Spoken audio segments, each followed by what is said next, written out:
भुजाक्षा खिल सत्वधाम्नि समाधिना वेशित चेतसैके त्वत्पाद पोतेन महत्कृतेन कुर्वन्ति गोवत्स पदं भवाब्धिं कुर्वन्ति गोवत्स पदं भवाब्धिं। और फिर इतना ही नहीं, स्वयं समुत्तीर्य सुदुस्तरं द्युमन् भवार्णवं भीममदभ्रसौहृदा भवत्पदाम्बोरुहनावमत्र ते निधाय याताः सदनुग्रहो भवान्। और फिर जैसे कहते हैं एक से बढ़कर एक, अब इससे बढ़कर सुनिए, ये ने रविंदाक्ष विमुक्त मानिनः, ये ने रविंदाक्ष, छोटी आंख ना है हमारे ठाकुर जी की, बहुत बड़ी बड़ी आंख है।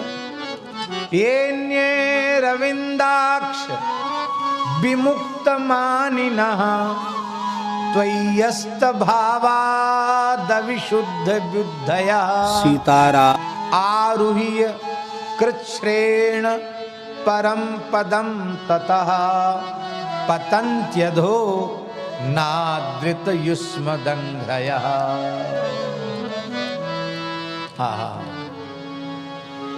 हे अरविंदाक्ष, हे कमल नयन, आपके चरण कमलों की जो शरण ग्रहण नहीं करते हैं उनके अंतःकरण की कभी शुद्धि हो नहीं सकती है, क्योंकि भक्ति से ही अंतःकरण की शुद्धि संभव है। आपके प्रति विलक्षण प्रेम होवे तो भी अंतःकरण की शुद्धि संभव है, उसके बिना संभव नहीं है। अब चित्त की शुद्धि तो भई नहीं, केवल कुछ शुद्धि तो भई नहीं, केवल कुछ पुस्तकीय ज्ञान के बल से अपने को झूठ मूठ मुक्त मानने लग जाते हैं।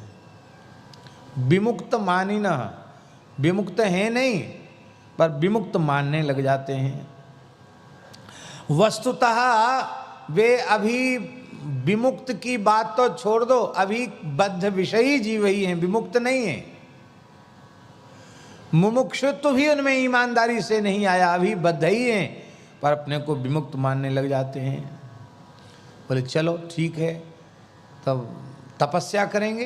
बोले तो तपस्या भी करते हैं, यज्ञ भी करते हैं, बड़े कठोर कठोर साधन करते हैं, तप्त कृच्छ प्राजापत्र चांद्रायण आदि कठोर व्रतों का अनुष्ठान करते हैं। तो उससे क्या लाभ मिलता है? बोले बहुत ऊंचे ऊंचे पदों तक पहुंच जाते हैं, पुण्य लोकों को प्राप्त करते हैं। लेकिन आपके चरण कमलों की भक्ति से शून्य होने के कारण, आपकी प्रीति से वंचित होने के कारण, आपसे विमुख होने के कारण पतन्त्यधो, अधः पतन्ति, नीचे गिर जाते हैं। जो आपके चरण कमलों का आदर नहीं करते हैं, आपके चरण कमलों की शरण ग्रहण नहीं करते हैं। महाराज जी इस भाव को गोस्वामी जी ने भी आदर दिया है। ये जे ज्ञान मान विमत्त भव भव भव भय हरणि भक्ति न आदरी, ते पाय सुर दुर्लभ पदादपि परत हम देखत हरि। उनको गिरते हुए देखा है। इसलिए हे भगवान,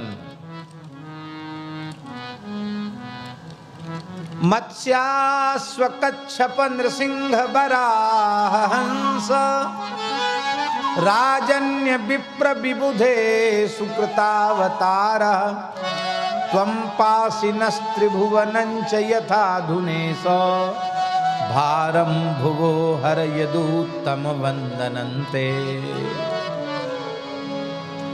यहाँ एक विशेष बात है इस श्लोक में, इसलिए हम इसका उच्चारण कर रहे हैं उसमें एक विशेष बात है वो कि आपने अवतार लिया। किस किस रूप में? बोले मत्स्य, अश्व माने हयग्रीव, कच्छप, नृसिंह, वराह, हंस आदि स्वरूपों ने, पृथु आदि स्वरूपों में आपने ही अवतार लिया और अवतार लेकर के आप इस जगत के जीवों का पालन करते हैं, इनकी रक्षा करते हैं।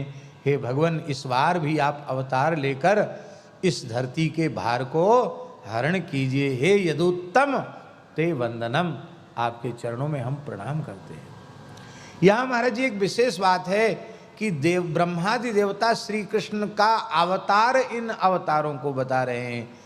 माने आशय ये है, सर्वेषाम अवताराणाम अवतारी यदुत्तमः, सर्वेषाम अवताराणाम अवतारी यदुत्तमः, सर्वेषाम अवताराणाम अवतारी रघुत्तमः।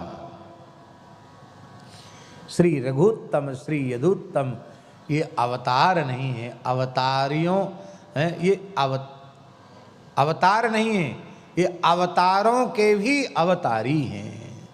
बोलो भक्तवत्सल भगवान की। अब पहले ही कह दिया,